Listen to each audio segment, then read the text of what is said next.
More protection of personal data. Make it synthetic. Generate it in such a way that no one actually knows the data. Welcome to my YouTube channel where you regularly see new content on data privacy. I am going to talk about synthetic data for privacy, which is another good thing for a startup to do. So, what is the problem for a startup? A lot of data collection, very important because they need too much of data. May or may not be very useful from business point of view directly, but then that experiment and testing has to be done, so you need it. And it is sensitive, personal data, restricted. Testing, analysis on the software models, on the AI models, it's a very regular thing that any business does, so do startups.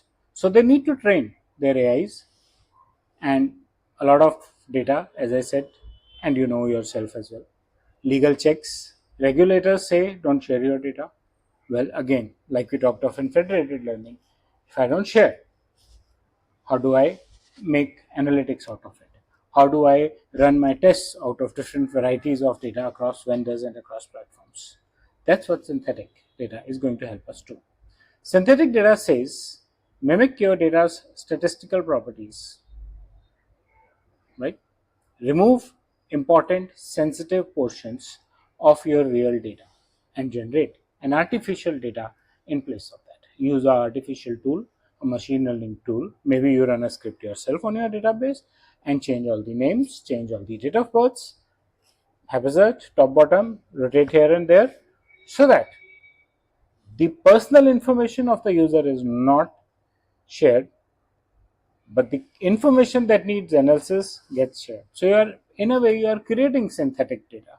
For example, healthcare records, profiling of transactions in financial sector.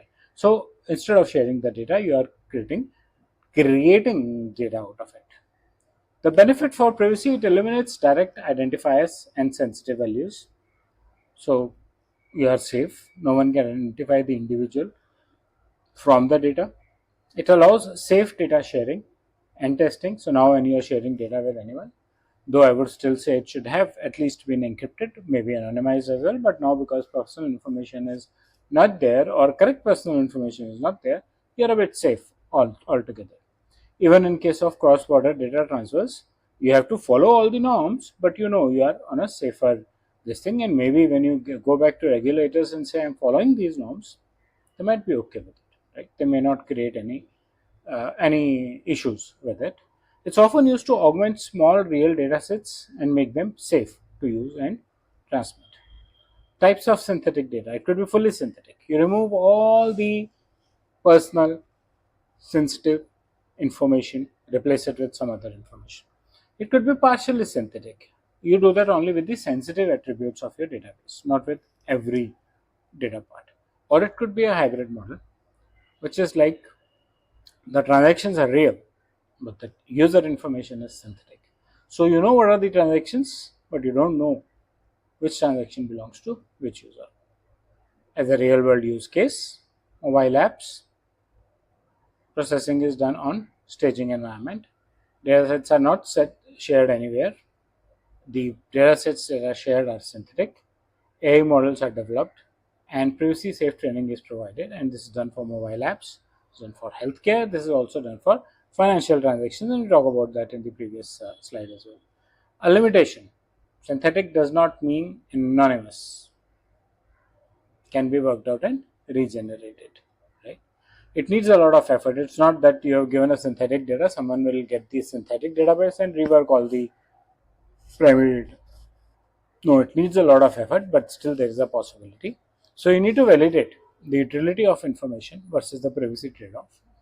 Statistical bias can replicate real-world inequities, and regulators still expect governance and transparency. That's what I said. Even if you are doing a cross-border data transfer, you know you are safe because you are not transferring sensitive information, but you still go back to the regulators and inform them and take approvals on this. To get started for a startup, identify the privacy sensitive data sets. You would know PIIs. Choose a suitable generation technique. Maybe you write a script yourself. Maybe use third party tools. Validate the metrics. Validate the accuracy, the diversity, the possibility of leakage. The possibility, for example, if you are replacing alphabets with a number, alphabets with another alphabet. It should not be such that it becomes easy to trace for anyone. It's even if anyone does that, it's not easy. I'm sorry, but it should not be made possible for anyone to do that. Document all your processes. Implement as a design standard under privacy by design. So key takeaways: synthetic data can help you keep your information more safe and private. It avoids a compliance shortcut. It's a design choice for safety, and therefore you should build in synthetic data in your datasets. It will help you build trust with your regulators and trust with the users who have given you their personal information. So that's about synthetic data. In a few days, I'll get into more details about synthetic data. So stay tuned, subscribe to my YouTube channel, and share your feedback in the comment section. Thank you.